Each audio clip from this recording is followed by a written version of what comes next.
Na semana passada, no nosso culto da visão, a gente falou pouco sobre o Pentecostes, era tanta coisa para a gente viver aqui na semana passada, mas no domingo passado foi dia de Pentecostes e o povo que viveu o Pentecostes foi um povo que estava debaixo de uma visão, de uma direção. E não uma visão de um líder humano, mas uma visão que Jesus deu aos seus discípulos. E nós cremos da mesma forma que nós estamos aqui, nos movemos por conta de uma visão que Jesus nos deu. A visão de que é possível viver o Evangelho hoje, aqui nessa terra. Amém ou não? Quantos creem que Deus ainda é um Deus que opera milagres e sinais e transforma famílias? Você crê nisso? Que Deus fala conosco ainda hoje. E a palavra tem a ver com isso, com a necessidade da gente se alinhar com o que Deus está fazendo e com a visão que Deus entregou para o seu povo. Então, se você puder, abra a sua Bíblia comigo no livro de Atos dos Apóstolos, lá no capítulo 2. Atos dos Apóstolos, capítulo 2. Obrigado, varão, está ótimo. Atos 2 diz assim, no versículo 1, eu estou lendo na NVT. No dia de Pentecostes, todos estavam reunidos num só lugar. Você pode ler comigo essa última parte? Todos estavam reunidos num só lugar. De repente, veio do céu um som como de um vento, um som como de um poderoso vendaval. Estou com a Ferreira de Almeida na cabeça. Encheu a casa onde estavam sentados. Então surgiu algo semelhante a chamas, ou línguas de fogo, que pousaram sobre cada um deles. Todos ficaram cheios do Espírito Santo e começaram a falar em outras línguas, segundo ou conforme o Espírito os habilitava. Fala ao nosso coração, Senhor, em nome de Jesus. Amém. A gente ouve todos os dias, todo dia, nós somos impregnados de uma cultura e de uma ideia de que é possível viver sozinho na Terra. De que você não precisa de ninguém. Que você só precisa ter força para trabalhar e correr atrás do que é seu, porque ninguém vai fazer no teu lugar. Não está errado que alguém vai fazer a sua vez, não. É verdade. Mas não é tão verdade que você está sozinho, que tudo depende de você. Tanto não é que ninguém aqui é filho de chocadeira. Todos nós nascemos do contexto de uma família. Pode ter sido um contexto difícil, mas de alguma maneira alguém, para você não morrer, porque quando você nasce você não tem quem, você não dá conta de se manter sozinho, alguém cuidou de você, alguém te limpou, alguém te deu comida, alguém te deu banho, alguém te preservou do frio, porque senão você não teria chegado até aqui. De uma certa maneira, nós nascemos dentro de um contexto que é comum nos céus. Nós servimos a um Deus que é Pai, Filho e Espírito Santo, um Deus que é família, que é comunidade, que se conecta conosco. Dessa mesma maneira, obrigado, varão, meu Deus, Deus te abençoe, não é? Logo, eu preciso relativizar essa ideia que tudo é eu, meu, para mim, do meu jeito, e começar a perceber como Deus age na terra. Se você prestar atenção, as coisas mais importantes da sua vida não tem a ver com o que você faz sozinho. Quem ama os seus filhos aqui? Aqueles que são pais e mães aqui? Não é? Até há uma ideia de produção independente, mas não vou aqui entrar em tema polêmico, mas o plano de Deus é que nós fôssemos gerados dentro do contexto de uma casa, de uma família. Eu sei também que há realidades onde muitas vezes a família se desfez e muitas mulheres no Brasil tiveram que criar os seus filhos sozinhas. Ou o inverso. Homens que tiveram que criar os seus filhos, mas ninguém dá conta de fazer. Você precisou de uma ajuda de uma mãe, de uma escola, de um professor, de uma professora, de uma comunidade como essa, de uma igreja que deu amparo. Eu quero falar hoje sobre a bênção de não viver sozinho. Sobre a bênção de se conectar não com qualquer pessoa, porque tem o ditado que também não é de tudo, que também tem sua razão, que vai dizer que antes só do que mal acompanhado, já ouviram? E tem hora que é muito verdade isso, né? Que tem companhias que só Jesus, né? Tem companhias que te levam para o abismo, tem conselhos que te levam para o abismo. Tem gente que às vezes empresta a boca para o inferno, para o diabo, e acaba de empurrar alguém que está na beira do precipício. Então eu tenho que prestar muita atenção. Eu quero te falar sobre a bênção de viver debaixo de uma palavra de Deus para nós. E essa é a realidade dos discípulos. Eles estavam debaixo de uma palavra que Jesus tinha dado para eles. Jesus disse assim: não saiam de Jerusalém, até que do alto vocês sejam revestidos de poder. Jerusalém era o lugar mais difícil para estar, vocês já me ouviram falar sobre isso. Porque tinha sido o lugar da crucificação de Jesus, da morte de Jesus, do escárnio de Jesus. Foi também o lugar da ressurreição. Mas como a dor nos marca, né? Como a experiência ruim nos marca. E Jesus ressuscitou, esteve com eles vários dias, e disse assim: agora eu vou junto ao Pai e fiquem em Jerusalém, até que do alto vocês sejam revestidos de poder. Como era muito mais fácil que Jesus dissesse assim: voltem para Galiléia, esperem lá, porque vocês vão receber uma promessa. Mas não foi isso que Jesus fez. E ficou um grupo de aproximadamente 120 pessoas, numa casa emprestada, numa cidade que não tinha nada a ver com eles. A maioria era da Galiléia, portanto da roça. Não é? Eu sou da roça. Quem mais é da roça aqui como eu? Deixa eu ver, tem mais alguém? Bom, a Elaine ali é da roça como eu também, aleluia, glória a Deus. Quem mais é da roça como eu aqui? Tem mais alguém? Tem. Devagarzinho vai aparecendo o pessoal da roça. Os caipira convicto, não é? Meu Deus do céu, os caras estavam lá em Jerusalém. Você já foi em Jerusalém? Ainda hoje é um frenesi, uma agitação, tem de tudo. Tem gente candidata a Messias até hoje, se você for lá vai ter. Aliás, a gente precisa orar por Israel e por todo aquele Oriente Médio que está debaixo de uma guerra horrorosa, terrível. E a gente precisa tirar um tempo hoje para orar por aquela região, que foi alvo de tantas promessas de Deus. Mas o fato é que aquele era o pior lugar para se estar. Era o pior lugar para se estar, mas é lá que Jesus mandou ficar. E por conta dessa obediência, coisas extraordinárias acontecem. A primeira coisa, queridos, que a gente recebe quando se coloca debaixo de uma visão celestial, é que a gente desfruta da bênção da unidade. Eu vim conversando com alguns das adolescentes que estavam lá, e perguntei: e aí, como é que foi o retiro? Elas disseram assim: maravilhoso, foi tudo muito bom. Eu não lembro qual foi a palavra certa. O melhor de todos. O melhor de todos. E eu falei: mas o que foi bom? Tudo. Não é? E isso é uma coisa e esse milagre que eles vivem, por essa imersão de 3 dias, tem a ver com a força da unidade. Ontem eu estive lá com eles de manhã e já dava para ver a presença de Deus agindo. A Ângela chegou lá hoje e falou assim: meu bem, estava todo mundo chorando, caído no chão, né, recebendo de Deus. O Hélio falou comigo que chegou lá, a presença de Deus manifesta, foi a Ângela que falou, a presença de Deus manifesta no meio deles, de maneira palpável, perceptível, porque eles concordaram em estar totalmente entregues ali.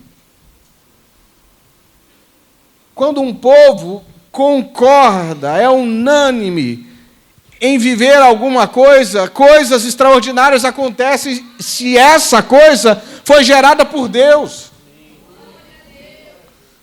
Sabe, queridos, Deus está falando conosco, está nos chamando, está nos direcionando, e se a gente estiver junto disso, diante do Senhor, coisas maravilhosas vão acontecer. Olha a vida deles. A primeira coisa que aconteceu com eles, se você der uma olhada, eles foram chamados por uma nova vida. Jesus disse assim: fiquem aqui, porque coisas novas vão acontecer. Esses moços permanecem lá, porque eles passaram por um processo de transformação, e eles que chegaram até ali sabiam que Jesus podia fazer coisas maiores ainda. Eles perceberam e perseveraram, porque eles receberam um direcionamento de Jesus e eles aprenderam a confiar em Jesus. Eles aprenderam a confiar em Jesus. Eles aprenderam que sempre que Jesus promete alguma coisa, Ele cumpre. Ele cumpre. Eu já vi famílias, igrejas, se fortalecerem no Senhor, debaixo de uma palavra, viver coisas incríveis. Porque Deus fala ainda hoje. Deus está falando a todos, a pleno pulmão, e basta que a gente queira ouvir. Josué disse, quando viu um ambiente de dissonância, de discordância no meio do povo de Israel, ele disse: eu e a minha casa serviremos ao Senhor. Eu e a minha casa serviremos ao Senhor.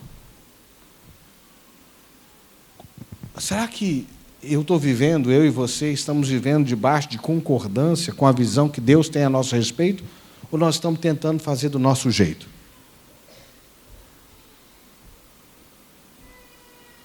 Eu já vi pessoas, famílias, que chegaram ao fundo do poço, ao extremo da consequência de uma decisão obstinada para o lado errado. E a gente está vendo que está errado, está vendo que está indo para a direção errada, mas parece que há uma insistência em permanecer no erro. E, infelizmente, a Bíblia diz que um abismo chama outro abismo, e a permanência no erro, na dissonância, não na unidade, vai gerando um abismo, um efeito cascata de coisas ruins. Ao mesmo tempo, já vi famílias como a minha mesmo, dos meus pais, que chegaram ao fundo do poço, mas de repente descobriram que era possível mudar de vida em Jesus.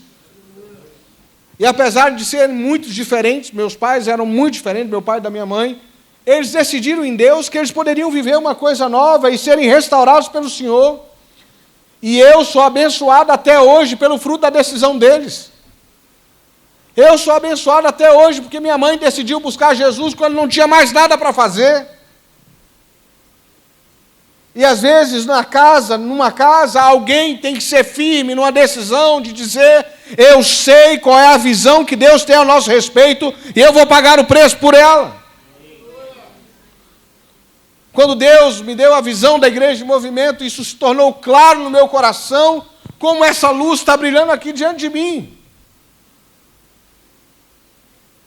E como eu sou de barro e de um vaso de barro, eu precisei pedir a Deus muitas confirmações. Eu falei: Jesus, se o Senhor está nesse negócio, então fala comigo, fala com os discípulos. E de repente pessoas que não sabiam de nada que estava passando no meu coração, foram tocadas, tiveram sonhos, tiveram visões, tiveram revelações. E eu fui guardando no meu coração, porque eu sei que Deus trabalha assim, Ele fala, Ele move, Ele mobiliza.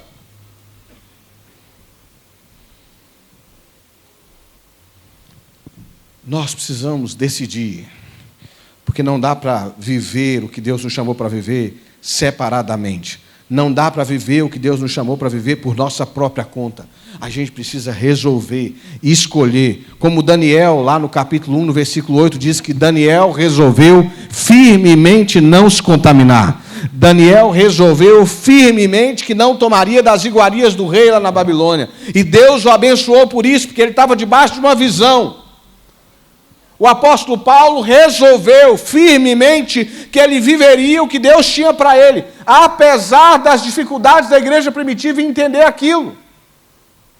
Mas o ministério de Paulo ecoa até nós, até hoje.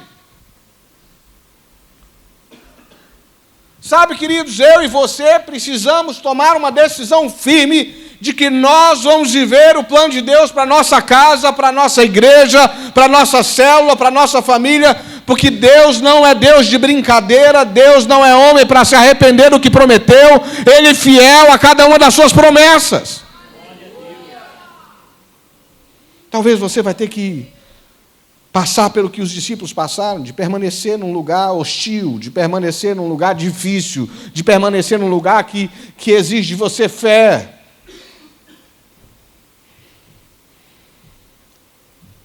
Essa noite, né, eu e a Ângela acordamos de manhã compartilhando sonhos muito parecidos um com o outro. E é impressionante como que Deus faz isso lá em casa.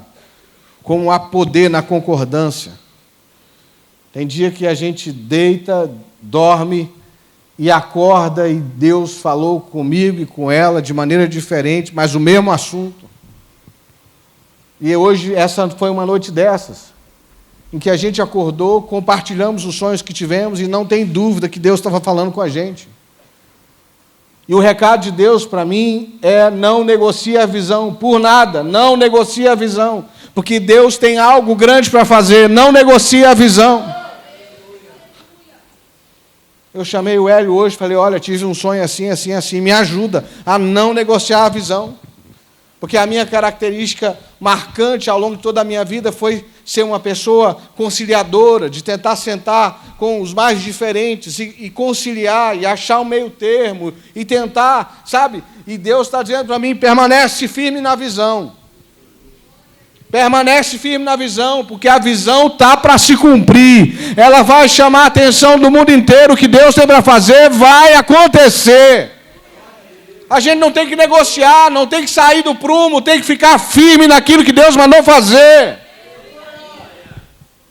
A visão que Deus nos deu, qual é, pastor? Que visão é essa? A visão é que o Evangelho de Jesus é para hoje. Que fazer discípulos é para hoje. Que o Evangelho de Jesus transforma, muda a história, quebranta o coração. É que a grande comissão é para hoje. Vão e ensinem tudo que vocês receberam. Façam os discípulos, formem líderes. Enviem as pessoas. Não, é para hoje. E se eu me afastar da visão, por favor, me exortem, porque eu não quero perder o que Deus prometeu para todos nós. A segunda coisa é que essa comunidade que está debaixo de uma palavra, de uma visão, ela vive um novo tempo. Quem quer viver um novo tempo na presença de Deus aqui? Eles vivem um novo tempo. Um novo tempo. Eu perguntei hoje de manhã, pregando aqui, quem tem dificuldade com o tempo aqui? Confessa aí, abre o coração comigo. Você atrasa toda vez. Tem alguém que atrasa aí? Tem. A gente precisa chegar a tal hora. Você diz assim: dessa vez eu não vou atrasar. Ah, Jesus, vá. Né? E aí você diz assim: gente, nós não podemos sair de casa atrasado hoje, porque senão vai dar ruim e tal. E você que falou, é o último a ficar pronto. Meu Deus do céu. E entra semana e sai semana, é a mesma história. Você tem dificuldade? Jesus, tem. Levanta a mão e diz assim: tem misericórdia de mim, Senhor, porque sou pecador. Fala comigo: oh, Jesus, tem. E tem o outro, uma vez eu estava indo para a igreja e estava me organizando para chegar meia hora mais cedo. Aí o seu Djalma, que foi uma bênção na minha vida, querido Djalma, falou assim: você tem um problema com o horário. Eu falei: como assim? Ele disse: você está chegando, não tem que chegar meia hora mais cedo, porque senão você chega atrasado. Se você não tivesse problema, você chegava na hora. Eu fiquei com aquele negócio. Na cabeça. Eu falei: não é que ele tem razão? Porque ou eu chegava meia hora, ou eu chegava atrasado. E aquele que procrastina? Amanhã eu resolvo. Não, tem tempo ainda. Sem crise. Não é o caso do pastor Hélio, não, tá, gente? Sem crise. E aí o tempo passa. Irmãos, o tempo é um desafio para todos nós. E quando você não discerne o tempo, às vezes você perde coisas importantes. Você quer um exemplo marcante? Quando Jesus chega em Jerusalém, Jesus chora sobre Jerusalém, diz: Jerusalém, Jerusalém. Que pena que você não reconheceu a oportunidade da minha visitação. O Messias esteve lá, passou por lá em Jerusalém, não reconheceu. E eu teria tantas histórias de pessoas que não discernem o tempo. Jesus disse assim: fiquem aí na cidade, até que. Esse até que, ele fala de uma disposição de eu vou esperar até que o ciclo da promessa de Deus se realize na minha vida. Até que. Quais são os ciclos proféticos que estão prometidos a você e à sua casa? Quais são as promessas de Deus que você recebeu como os discípulos receberam? E você tantas vezes já quis desistir? Você tantas vezes já quis deixar para trás? Você tantas vezes já diz assim: Senhor, estou esperando, e nada acontece, porque você está medindo os ciclos das promessas com horas, minutos, dias, ou com a sua paciência. Tem aqui alguém que demorou mais de 8 meses para nascer? Deixa eu ver. A sua mãe teve que te esperar. Na vida, a Bíblia diz que tudo tem o seu tempo. Sabe qual é a minha oração? O povo que está debaixo de uma promessa, ele não condiciona o agir de Deus ao relógio, aos dias, às estações. É até que. Amém? É até que. Fala com o teu irmão aí, fica firme, querido, fica firme. Fala com ele, fica firme. Até que a promessa se cumpra na sua vida. Amém ou não amém? Será que você pode falar isso de uma maneira pentecostal para o seu irmão aí, por favor? Fala para ele, fica firme na promessa até que você aprenda, até que os processos aconteçam, até que o novo de Deus se estabeleça. E esse, entre a promessa e o até que, tem um processo. E às vezes esse processo é Deus trabalhando na nossa vida. É Deus te dando musculatura. Eu já vi pessoas desejando coisas que, se Deus der, quando elas descobriram que precisa, ela não vai ter cesto, estrutura para suportar a colheita. Então, às vezes, entre a promessa e a realização, tem um tempo de você aprender, tem um tempo de você arrumar cestos, arrumar vasilhas, arrumar estruturas. Tem um tempo para cada coisa debaixo do céu. E eu e você precisamos estar alinhados com o tempo de Deus e submeter o nosso Cronos ao Kairos de Deus. Cronos é o tempo do relógio, é o tic-tac. E o Kairos é o tempo das promessas de Deus para nós. Quem tem promessa de Deus na sua vida aqui? Então segura a onda, irmão. Até que. E aproveita o processo. Aproveita o processo. Deixa Deus trabalhar no seu coração durante o processo. Deixa Deus trabalhar no seu temperamento, deixa Deus trabalhar no teu caráter, deixa Deus trabalhar nas tuas prioridades, deixa Deus te ensinar a fazer coisas. Lembra de José do Egito? A primeira coisa que Deus trabalhou com José foi aprender a ser um líder. Aprender que todo mundo que se destaca vai tomar pedrada. Todo mundo que se destaca e assume um lugar diferenciado vai ser perseguido. Começou dentro da casa dele. Ele disse assim: olha, eu tenho um sonho. Eu vi um sonho que eu estava no lugar de governo. E aí Jacó, todo empolgado, foi lá e deu uma túnica bonita para ele. Porque pai e mãe é empolgado, né? Pai e mãe dizem assim: é isso mesmo, meu filho. Desde que você nasceu, eu vi você. Jacó não falou isso, né? Mas eu vejo você brilhando e tal. E aí, o que aconteceu com Jacó? Os irmãos dele ciumaram, jogaram ele num poço, venderam ele como escravo. Mas Deus tinha uma promessa para a vida dele. E aí ele vai lá para casa, como é que é o nome do moço? Potifar, né? É isso mesmo. Eu estava com Potifar na cabeça e fiquei com medo de estar falando o nome do moço errado. E aí José chamou a atenção, agora não foi dos irmãos, foi da mulher de Potifar. Jesus, misericórdia. Né? Que barbaridade. E a dona, que devia ser muito mais velha do que ele, porque ele era um garoto, começou a assediar o menino. Que José era um garoto. Era um jovenzinho. Potifar já era um comandante, ela devia ser uma mulher feia. E quando ela viu que não deu jeito, difamou o menino. E ele vai para onde? Para a prisão. E lá na prisão, quem se destaca? De novo José. Porque Deus estava forjando ele para ser líder, para lidar com dificuldade. Mas, pastor, Deus mandou a mulher de Potifar? Claro que não, irmãos. Deus vai mandar uma provação dessa para José? Não, mas a gente está no mundo vai aparecer de tudo. Mas se você for firme no propósito de Deus na sua vida, mesmo as situações mais difíceis vão te forjar, entendeu? Quando chegou a hora, José falou assim, é comigo.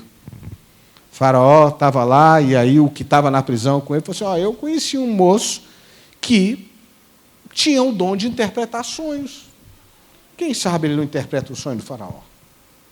E quando chamou, José fez a barba, colocou uma roupa nova, Faraó falou com ele, e ele agora já estava... Ele não era aquele adolescente que dizia assim, eu vou governar sobre todo mundo. Ele agora diz assim, olha, Faraó, ninguém pode fazer isso se não for pela mão de Deus.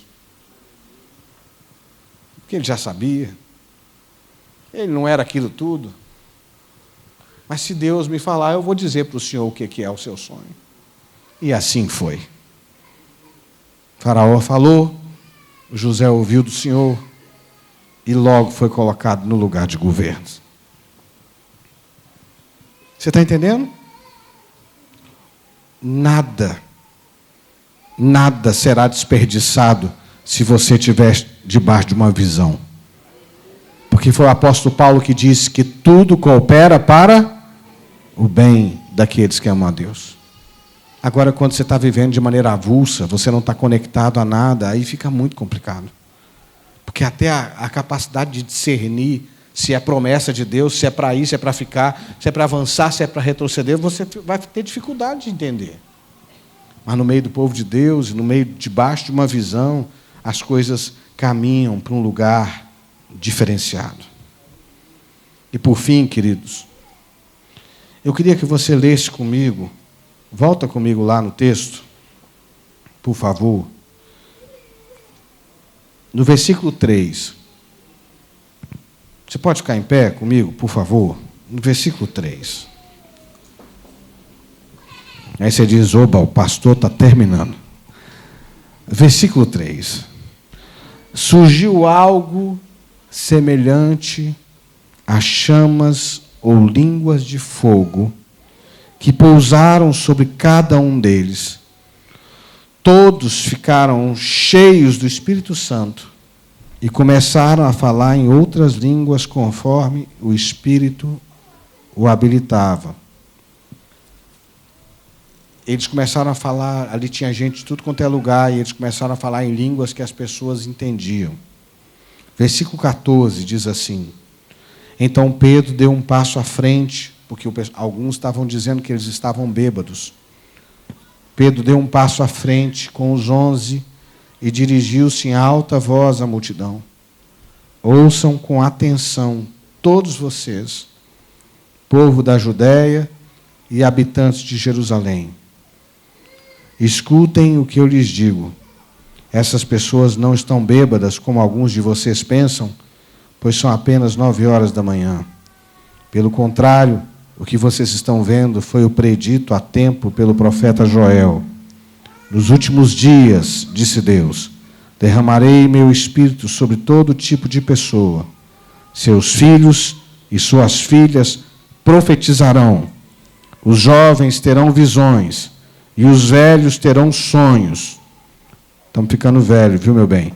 Naqueles dias derramarei meu espírito até mesmo sobre os servos e servas, e eles profetizarão. Eu farei maravilhas em cima nos céus e sinais embaixo na terra, sangue, fogo e nuvens de fumaça. O sol se escurecerá e a lua se tornará vermelha como sangue, antes que chegue o grande e glorioso dia do Senhor. Mas todo aquele que invocar o nome do Senhor será salvo. Sabe, queridos, o povo que estava debaixo de uma visão dada por Jesus foi o povo que conseguiu permanecer unido, apesar de serem tão diferentes. O povo que estava debaixo de uma visão foi abençoado pelo dom de discernir o tempo. Eles discerniram o tempo, eles entenderam que era tempo de esperar, era tempo de permanecer. Ah, meu Deus, que nenhum de nós seja negligente com o tempo de Deus para a sua vida. Se o seu tempo for de plantar, então plante, meu irmão, abundantemente. Se o seu tempo for de interceder, de orar, de clamar, ore, jejue, busque pela presença de Deus. Se o seu tempo for de abrir a boca e profetizar sobre a sua casa, sobre a sua família, então profetiza. Se o seu tempo for de ir na casa do oleiro e deixar que o Senhor te molde de novo, então vá na casa do oleiro. Porque uma hora a promessa de Deus chega, uma hora o plano de Deus se realiza. E aí, quando o plano de Deus se realiza, você começa a entrar numa outra dispensação. Essa semana eu vi um vídeo de um amigo, do pastor Cezinha, explicando para os filhos deles o batismo do Espírito Santo. Ele pegou uma pet de Pepsi e disse assim: vamos lá, meu filho, você quer entender o que é o batismo do Espírito Santo? Pegaram um pacote de Mentos, né? E socaram Mentos dentro do refrigerante. E ele fez, pum, explodiu, né? Ele levantou espuma até assim, quase 1 metro de altura. E porque quando você é cheio do Espírito, a sua vida explode numa nova dimensão. A sua vida entra num novo ritmo. Eles começaram a falar outras línguas, mas não era só aquilo.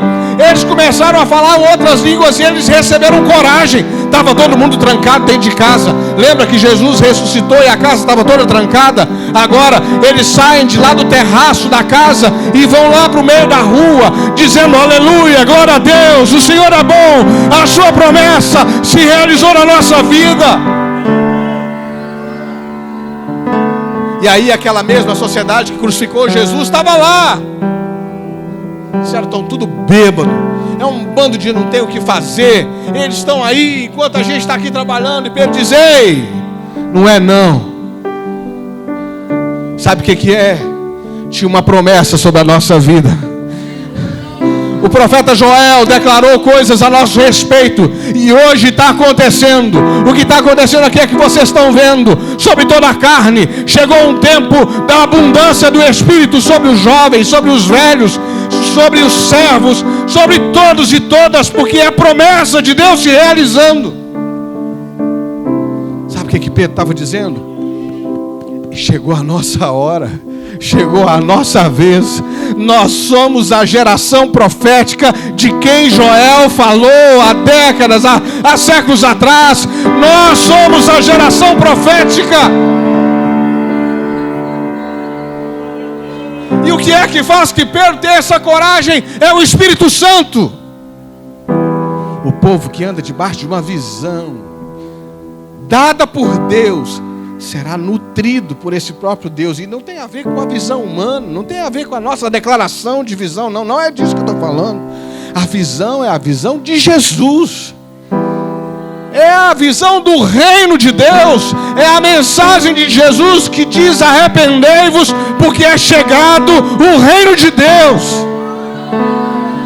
Arrependei-vos, que sobre toda a carne está prometida a abundância do Espírito.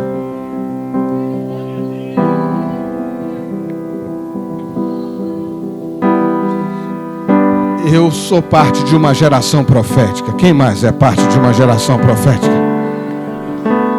Eu sou parte de uma geração profética. Eu creio e eu vejo pelos olhos da fé que a minha geração, os meus filhos, os discípulos que Deus está gerando, vão viver coisas extraordinárias. não apenas as curas, os sinais e as maravilhas, mas temperamentos transformados. O homem que mentiu, que disse que não conhecia Jesus, agora estava diante de uma comunidade dizendo: eu vi o Senhor, a promessa é sobre a minha vida. Nós veremos homens, mulheres, crianças, jovens, velhos, transformados pelo poder do Espírito Santo. E as pessoas em volta vão dizer: nós conhecemos essa pessoa vivia aqui ao nosso lado de fofoca, de disse-me-disse, mas agora tem fogo na boca dele, agora tem virtude saindo da vida dele, agora ele está cheio.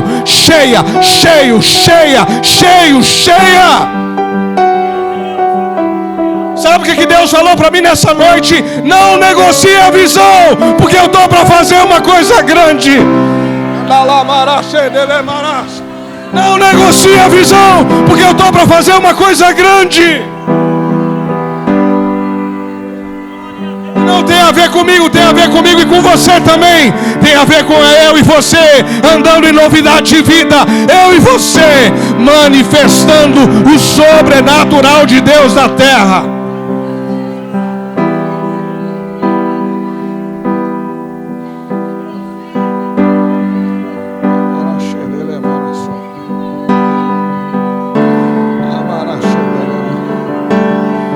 Não há poder humano que possa fazer essas coisas. Eu aprendi, queridos, a duras penas, que ninguém muda ninguém. Talvez essa seja uma das descobertas mais frustrantes da vida adulta. É muito difícil.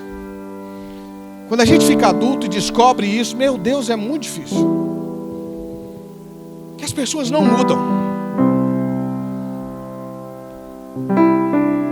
Ela vai ser, exceto quando Deus intervém. Quando eu descobri isso, ao mesmo tempo foi muito difícil, foi muito bom, porque eu durante muito tempo carreguei a ideia de que eu podia mudar as pessoas. Coisas boas geram mudanças boas, mas o homem, pela força da persuasão, do convencimento, ninguém muda ninguém. Mas eu já vi Deus mudar pessoas de quem a sociedade dizia assim: não tem mais jeito. Isso aí, lá na roça, eu disse que eu sou da roça, a gente diz assim: é bananeira que já deu cacho. Pode passar a foice que já era. Não tenho que esperar. Mas eu já vi Deus fazer brotar do toco uma nova semente, um novo ramo, um broto de esperança. Eu já vi Deus transformar homens depravados, de caráter duvidoso, em homens cheios de Deus. Eu já vi Deus transformar famílias quebradas, desestruturadas, em uma herança poderosa na face da terra. Eu creio no poder do Evangelho. E é por ele que nós nos guiamos. Eu creio no poder de Jesus. Eu creio, a visão que nós temos é a de Jesus. Nós queremos: venha o teu reino, seja feita a sua vontade. E essa visão não é minha, não é propriedade de nenhuma instituição religiosa, não é propriedade da igreja de movimento, não é propriedade de ninguém, é de Jesus. Mas nós concordamos com Jesus e dizemos: venha o teu reino, seja feita a tua vontade, assim na terra como é nos céus. E Ele é poderoso para fazer infinitamente mais de tudo que pedimos ou pensamos. Eu queria orar com você, mas estou terminando de contar um testemunho meu e depois chamar primeiro os homens que estão aqui. Além das descobertas de que eu não podia mudar ninguém, eu descobri que eu não era tudo aquilo que minha mãe dizia que eu era.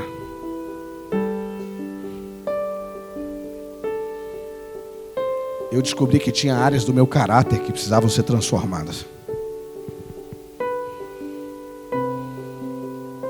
Eu descobria descobri que o padrão de moralidade que eu tinha escolhido para mim estava muito aquém do que Deus tinha planejado para a minha vida. Eu descobri também com a minha vida adulta e com a minha maturidade espiritual que o meu plano mais alto estava muito aquém do que Deus tinha sonhado para mim. Mas quando eu olhava para dentro e via meus pecados, minhas contradições, as minhas mazelas, muitas vezes eu me sentia um impostor.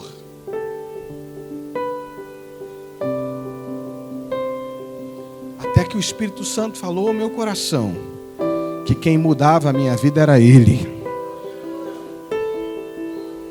Que o plano que Ele tinha para mim era Ele que ia cumprir. Era Ele que ia fazer, não era o meu esforço que gerava essas coisas. E aí, ao invés de me gastar, eu resolvi me render. Sabe?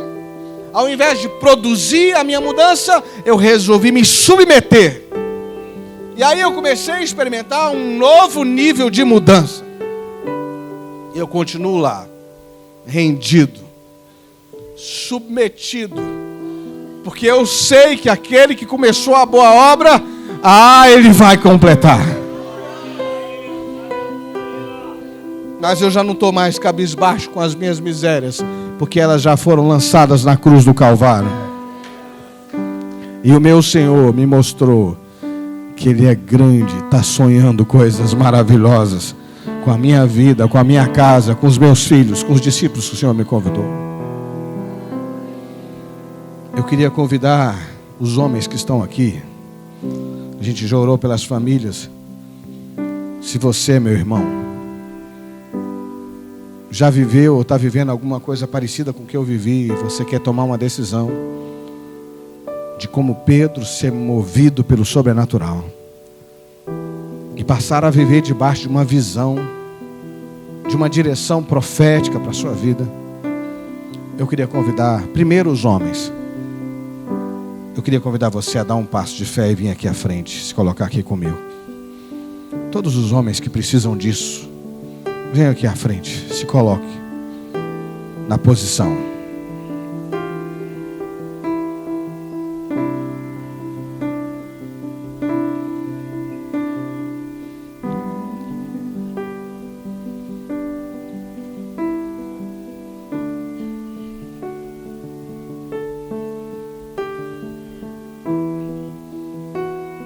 Eu vou pedir que as irmãs estejam em atitude de oração.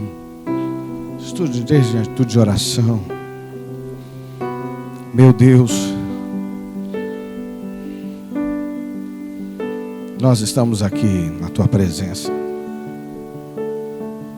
Meu Deus, o Senhor conhece a nossa vida. O Senhor sabe da verdade a nosso respeito. O Senhor não se impressiona com a nossa performance. O Senhor não se impressiona com as nossas palavras bonitas. O Senhor conhece o nosso interior. O Senhor sabe bem do nosso coração.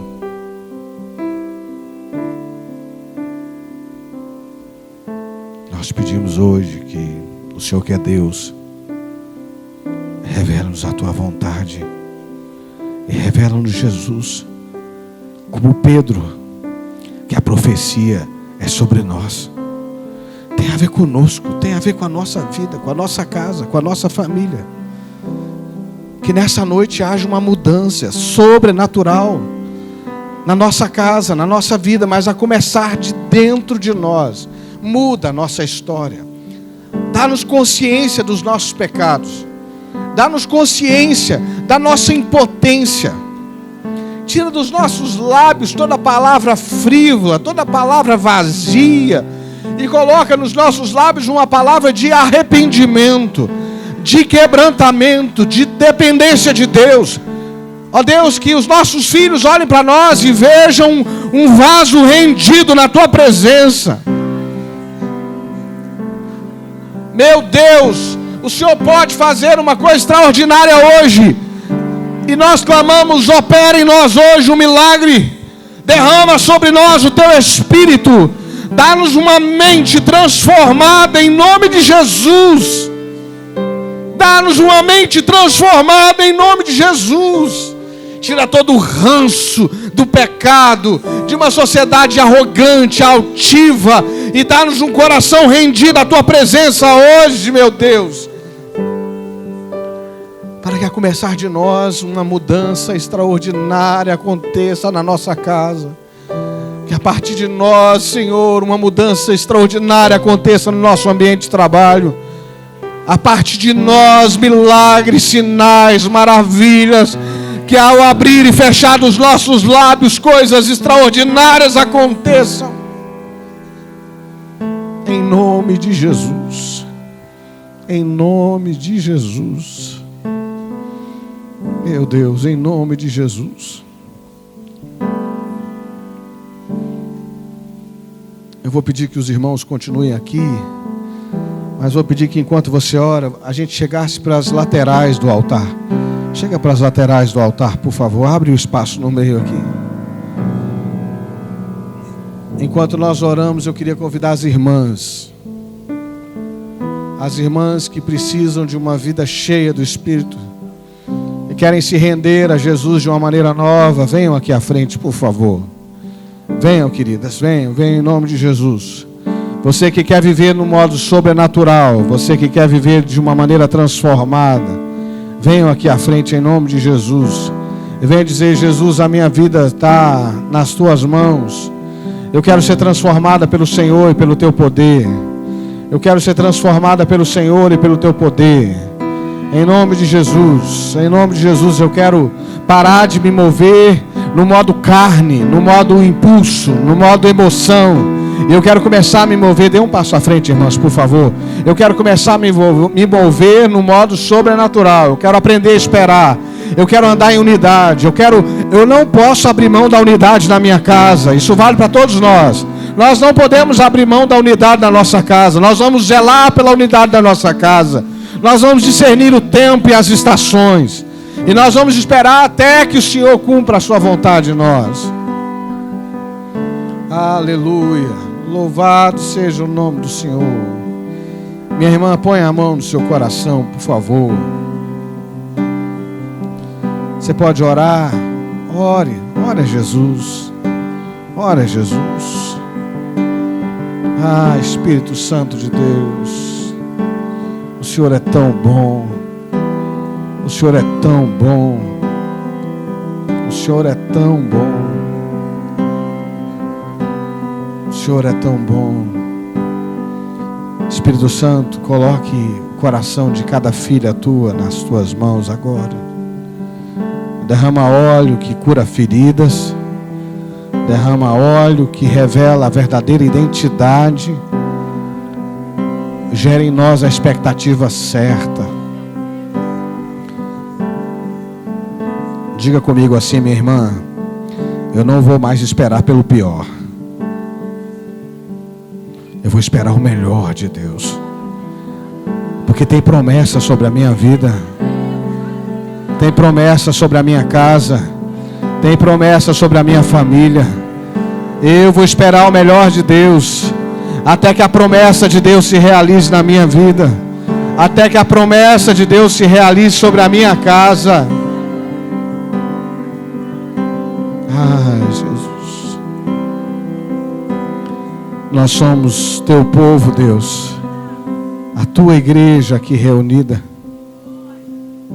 E a nossa oração é que o Senhor tenha misericórdia de nós e nos alinhe debaixo da tua palavra, da tua vontade, em nome de Jesus. Eu queria convidar todos a se colocarem em pé. Nós vamos encerrar esse culto. E se você puder fazer assim com as suas mãos. Você entendeu o que Jesus falou com você hoje, nessa noite? Amém? Está claro, queridos? Está claro para você? Eu tenho certeza que eu falei batata e você entendeu um purê quentinho, com queijo ralado em cima e um fio de azeite em cima. Aleluia! Eu tenho certeza que eu falei uma coisa e Deus traduziu, porque a palavra é dele. Mas sabe, nós não precisamos de mais uma placa, mais uma porta aberta. Nós precisamos de uma igreja rendida ao Evangelho de Jesus. E é isso que nós queremos ser, uma porta aberta sim, uma casa de milagre sim, mas uma igreja que aponta para Jesus. Um povo que aponta para Jesus e seu reino. Que se cumpra em nós, Jesus, a tua palavra, as tuas promessas, em o nome de Jesus. Diga comigo assim: Senhor Jesus, eu me rendo à tua palavra, ao teu poder, Espírito Santo, como nos primeiros dias, venha sobre nós. Faz de novo, Jesus. Aviva a tua obra, Senhor.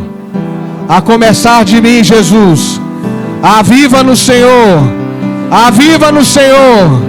Pois teu é o reino, o poder e a glória para sempre.